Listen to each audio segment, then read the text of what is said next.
Удалось проделать небольшую техническую работу, совместную по выводу войск.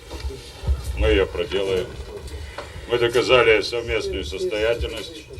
Все, что нами до сегодня было договорено, неукоснительно выполнено. Моя страшная беда была в том, что до сих пор не было четко определено, заканчивают войну или ее продолжают.